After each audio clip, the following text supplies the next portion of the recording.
These are 6 times The Simpsons was set in the future. We start with Lisa's wedding, an episode that gives us a good look at Lisa's future. The episode kicks off with the Simpson family heading to a lively Renaissance fair. As usual, Homer goes all out, devouring 8 different kinds of meat, leaving Lisa a bit embarrassed. She decides to explore on her own and stumbles upon Friar Wigham's fantastical beastarium. The creatures inside are more meh than magical, but one oddball, an Esquilax, escapes into the forest. Curious, Lisa follows it and ends up at a fortune-telling booth. Initially skeptical, she's blown away when the fortune-teller accurately names her whole family and what they're up to.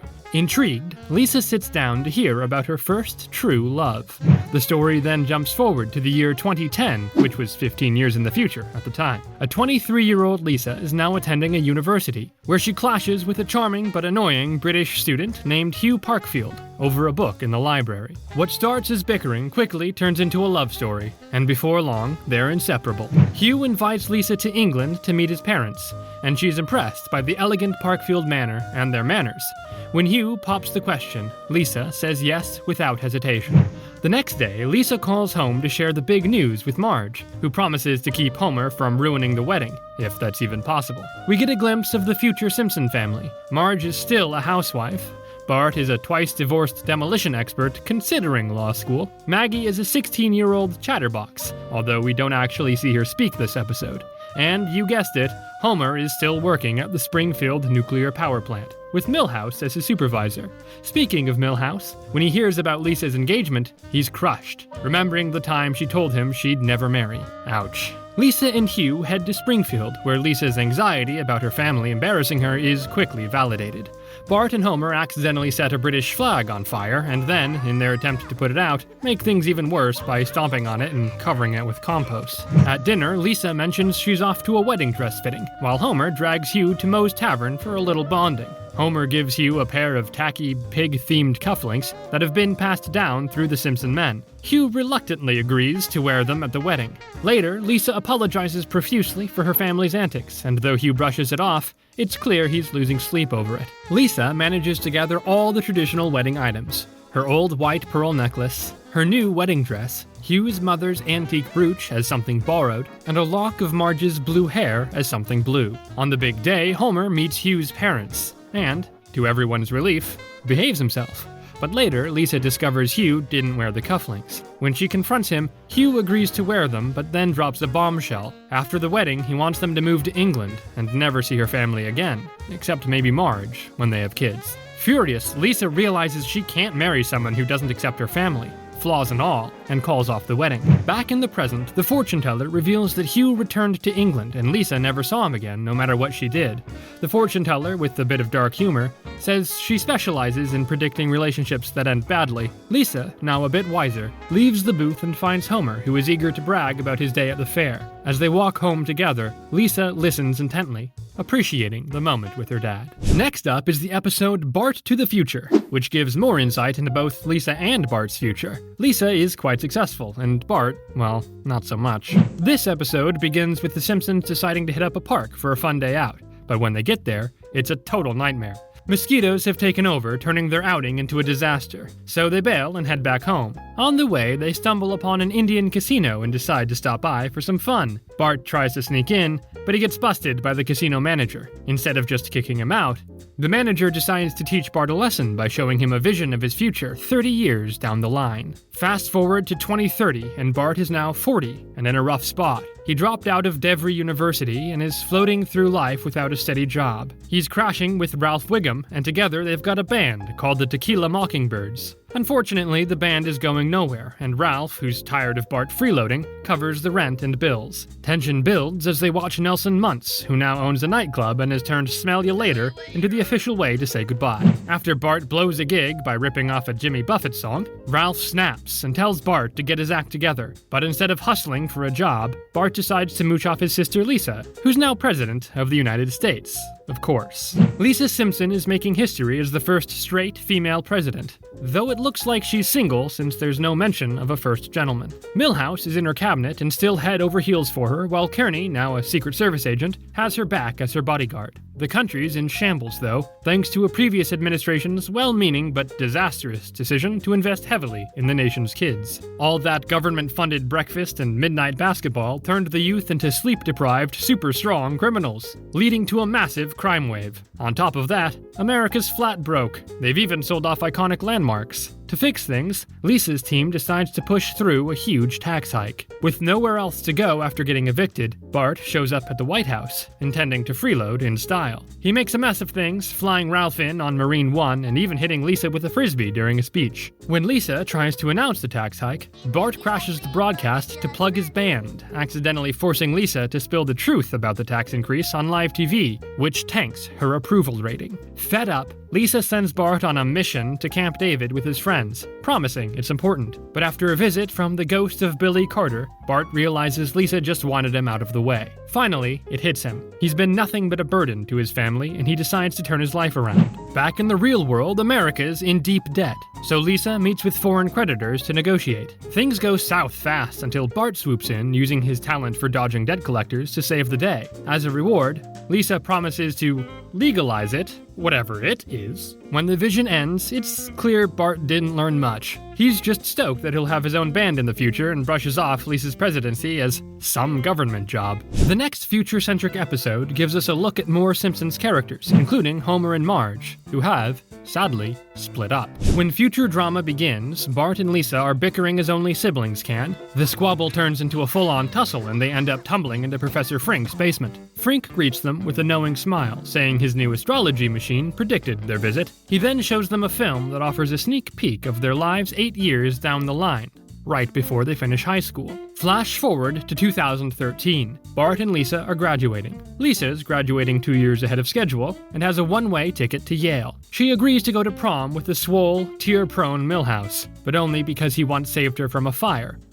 he started, mind you, when they were 12. Bart, on the other hand, is head over heels for a blonde named Jenda. After prom, he gets down on one knee and proposes, but Jenda isn't having it. She dumps him and says she doubts he'll ever be able to take care of her. Awkward. Marge has left Homer after he blew all their savings on an underwater house. Not surprising. Homer doesn't sulk for too long and soon takes Bart out for a night on the town in his hover car. Unfortunately, the only women they encounter are Bart and Lisa's old teachers, Mrs. Krabappel and Miss Hoover. Bart decides to get a job at the Quickie Mart, and while making a delivery to Mr. Burns, he gets held up by Snake. Bart saves Burns, and as a thank you, Burns offers him a scholarship to Yale, which is the same scholarship that was supposed to go to Lisa. Thinking this might win Jenda back, Bart takes it. When Lisa finds out at graduation, she's livid, and Homer's busy getting into a fist fight with Krusty, who's now dating Marge.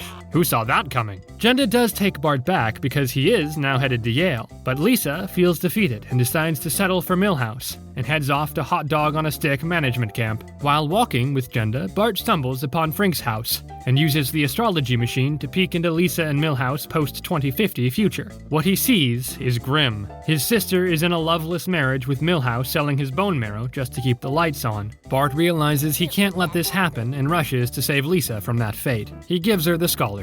Before she leaves, Jenda tells Bart that the only thing she can guarantee about his future is that she won't be in it. So Jenda dumps Bart again, and he decides it's time to find a girl who loves him for who he really is. Back in the present, Frink reassures Bart that he will find that special someone 1 minute before he kicks the bucket at age 83, and Homer wins Marge back by letting Krusty beat the tar out of him. Our next Simpsons episode set in the future gives us a look at a Christmas gathering that doesn't go exactly as planned. After Thanksgiving dinner, naturally, Bart and Lisa groan about how pointless these photos are, but Marge insists they'll appreciate them someday.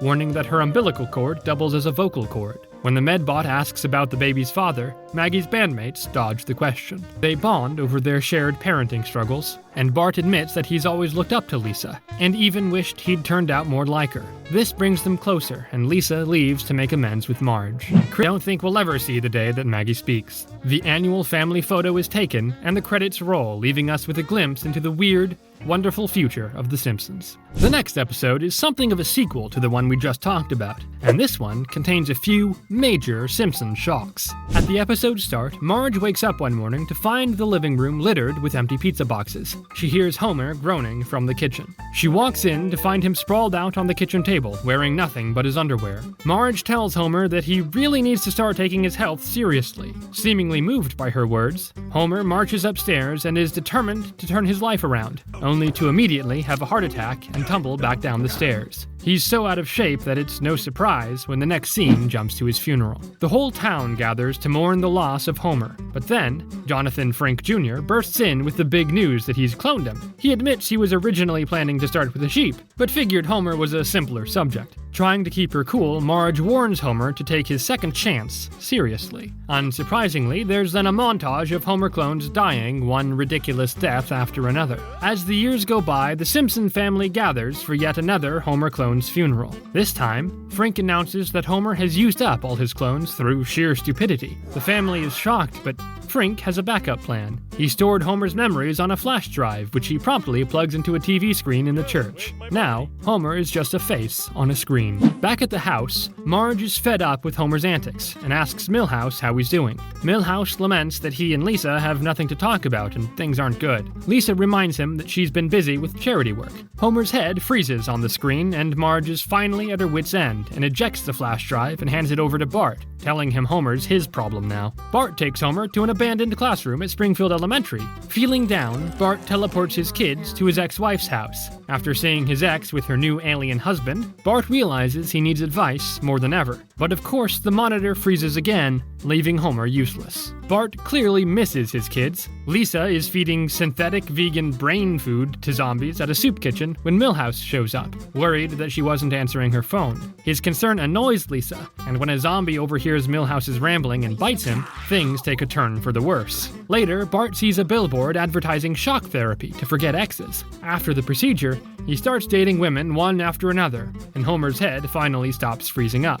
But despite everything, Bart still has feelings for Jenda. One day, Bart's kids arrive to tell him that their mom is sad because Jerry moved out. Jenda confesses to Bart that she regrets buying Jerry a shedding tank, only for him to leave her. Bart reassures her and they decide to give their relationship another shot. Zombie Milhouse is now more attractive to Lisa for his newfound bravery. He fends off some bullies. Dr. Hibbert is determined to reverse Milhouse's zombieism and chases Lisa down, but she refuses to let him change her husband back, preferring the zombie version. As Bart and Jenda settle back into their routine, they realize old habits die hard. Bart's watching sports while Jenda's texting, leading to yet another argument. Bart heads to Moe's for a drink, only to find Lisa's already there, drowning her sorrows over whether to keep Milhouse as a zombie. Marge shows up and tells them they don't know the first thing about a rough marriage. Her advice? When you make a decision with your heart, you stick with it, even if it means electrocuting yourself to join your husband on a TV screen. Back at Dr. Hibbert's, Milhouse is finally human again, and fainting at the sight of a brain, much to Lisa's disappointment. Bart and Jenda realize their relationship just isn't working out, and Jenda admits she's been seeing Jerry again. Bart finally feels ready to move on. Bart then learns that everything he just experienced was part of a neural implant. It was all a dream, and now he can go home, but not before making sure he's truly cured. Finally, back at the Simpson house, Homer has a shiny new robot body and is doing chores while Marge admires his new form. Bart jokes to Lisa that if things don't work out with Milhouse, he knows a place that can help. Lisa is still smitten with zombie Milhouse and happy with how things turned out. Barthood, our final future-centered Simpsons episode, uses both flashbacks and forwards to dive deeply into the life of Bart Simpson and all of his trials and tribulations. The episode kicks off with Homer and a young Bart who's just 6 years old and lying on the grass with his dad. Bart starts asking Homer questions about nature, but Homer asks Bart why he left his toy cars on the stairs, leading to an accident that left him busted up. The family decides to give Homer a break and take Bart to Grandpa Abe's house. When Bart asks if he can play with toy cars there, Grandpa suddenly remembers an old car he bought brand new in 1954, and then completely forgot about. Bart's eyes light up and he asks to sit in it, but Grandpa offers to let him drive it instead. We then fast forward 2 years. Bart's still cruising around in Grandpa's car, but Now he's running late for his reading class. Later, while Lisa's painting a serene boat on the sea, Marge praises her and says they'll hang it over the couch. Bart, never one to be outdone, reveals that he's turned the entire kitchen into his own art project. Homer is less than thrilled. Bart is still desperate to impress Lisa and grabs Homer's car and attempts to show off his driving skills, but things go south quickly when he crashes the car straight through the kitchen wall. Homer and Marge take Bart to a psychologist to figure out why he's always causing trouble. The psychologist explains that Bart's acting out because he feels neglected by Homer, and suggests they bond by going camping. However, instead of roughing it in the great outdoors, Homer takes Bart to a cozy inn and kicks back on the bed to watch sports, leaving Bart feeling even more bummed out. Back at home, Bart discovers that Lisa has already been named Student of the Month, something Bart hasn't achieved in his 2 years there. Fast forward to Bart's 12th birthday. The celebration takes a turn when Lisa announces she's been named Student of the Month for the 48th consecutive time. Marge scolds Lisa, saying she should have waited until after the party to share the news, but the damage is done. Furious that Lisa has stolen the spotlight on his special day, Bart changes the name on the cake to Lisa, and storms off to go skateboarding with Milhouse. 3 years later, Bart's become a pro at pulling off stunts on his bike. Marge and Lisa head off to camp, which leaves Homer and Bart alone together. Marge mentions that this might be Homer's last chance to bond with Bart, but Homer leaves Bart home alone once again. Bart throws a wild party only to find Homer and Chief Wiggum high on pot. Later, Homer reveals that he was just like Bart when he was younger, but when Bart was born, he had to grow up fast. The two share a heartfelt hug, but the moment is quickly ruined when Homer casually mentions he's not planning on doing anything different. Feeling down, Bart visits Grandpa's grave and gets inspired to enter a BMX competition where he won't have to compete with Lisa for attention. But during one of his stunts, he crashes hard and blacks out. When he comes to, he learns that Lisa revived him and is being hailed as a hero, making Bart resent her even more. Later, at a party, Milhouse's parents start arguing, and Lisa steps in to cheer him up by telling him he's cuter than ever, and gives him a kiss on the cheek. Milhouse declares Lisa the best thing about the party. Bart feels overshadowed yet again and lashes out, but Lisa finally confronts him, saying she's tired of being blamed for all his problems. She reminds him that he's a talented artist, even if he never uses his gift. Bart takes her words to heart and decides it's time to make a change. 2 years later, Bart opens a bike customization shop and is surprised when he sees that Lisa and Nelson are dating. He shows them a massive mural he's painted depicting various moments from his life. Lisa notices she's not in any part of it, but Bart smiles and lowers one of the shop's doors to reveal a giant mural dedicated to her, one of his favorite sisters. And there you have it, a handful of Simpsons episodes that take place in the future. What do you think? How many more times will our favorite family take a trip into the years to come? If you liked this video, make sure to hit like and subscribe for more.